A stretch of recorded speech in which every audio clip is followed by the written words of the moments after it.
Ini adalah salah satu keris dari zaman kuno yang sering dikaitkan dengan seorang empu legendaris dari daerah Madura. Rahayu, Rahayu, Rahayu. Ketemu lagi dengan saya Teguh Wahyono di channel tempat mengenal keris dan pusaka Nusantara lainnya dengan akal sehat dan hati terbuka. Nah, kali ini kita akan membahas sebuah keris sepuh ya, sangat kuno ya, dari sebuah daerah, yaitu di Madura. Dan ini seringkali dikaitkan dengan seorang empu besar di era kuno tersebut ya, yang sejaman Majapahit ya. Nah, kira-kira ini keris apa dan ciri-cirinya sebenarnya keris karya empu tersebut seperti apa, nanti akan kita bahas. Nah, sebelum saya bahas, buat teman-teman yang belum subscribe, silakan subscribe dulu biar tidak ketinggalan informasi dari channel ini ya. Jadi yang akan kita bahas ini adalah keris koleksi dari seorang pecinta keris dan kolektor dari daerah Surabaya ya, dari Jogja juga sih, karena dia punya rumah di Jogja juga ya. Nah, jadi ini memang dari warongkonya mungkin sudah terlihat sangat istimewa ya, karena memang ini warongkonya dipesan khusus ya. Jadi ini gayanya dari udengan ya, kayak sandang walekat gitu ya, dan pendoknya juga khusus ya. Nah, sekarang kita lihat aja untuk kerisnya ya. Nah, kalau teman-teman melihat kerisnya mungkin langsung bisa menebak ya, kira-kira ini keris apa ya. Cuman memang ada beberapa pendapat tentang ukuran ya. Kalau dari materi bahan ini sudah jelas ya, ini memang mengarah ke Empu Koso, salah satu empu besar di Madura ya.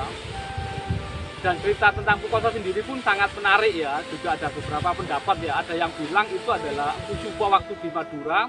Ada yang bilang seorang empu besar Madura, di mana Empu Supo pernah belajar ke beliau waktu Empu Supo di Madura. Kayak gitu ya. Dan itu memang di literatur yang lama memang ada dua pendapat seperti itu ya. Cuman kalau teman-teman di dunia kayak perdagangan atau secara umum mungkin sering dengar ya, kalau keris Empu Koso itu atau keris Koso Madura itu adalah keris yang ukurannya besar atau corok di atas 40 ya. Tapi kalau teman-teman lihat di salah satu literatur yang baru ya, di ensiklopedia keris yang disusun Pak Bambang Hadinuksmo, justru keris karya Empu Koso itu ukurannya normal ya, atau sedang ya, kayak gitu ya. Dan di beberapa literatur yang lama pun sama ya. Jadi kebanyakan memang ukurannya yang normal seperti ini ya. Dari buku ensiklopedia keris, Empu Koso adalah seorang empu yang terkenal dari daerah Madura. Diperkirakan hidup menjelang berdirinya kerajaan Majapahit, kira-kira pada zaman Singosari atau Kediri. Di kalangan pecinta keris, buah karyanya dinilai indah dan dianggap ampuh. Tanda-tanda keris buatannya adalah ukuran bilahnya tergolong sedang. Bagian pinggang bilah agak ramping, kedudukan bilahnya condong ke depan.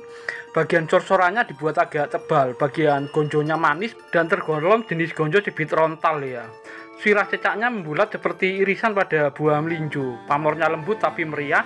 Kalau keris ini memakai cogokannya dalam, kembang kacang, jalen, lambe gajahnya biasanya kecil. Penampilan keris karya Empu Koso secara keseluruhan menarik hati, memikat dan anggun.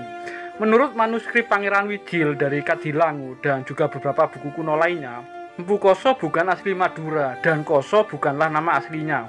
Sebenarnya ia adalah Empu Ki Keleng dari Pajajaran ya. Nah, sebenarnya kekhasan dari keris Empu Koso sendiri itu seperti apa? Ini langsung saja kita simak untuk detailnya.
lelono laladan sepi ngingsep sepuing supono mrih pono pranaweng kapti.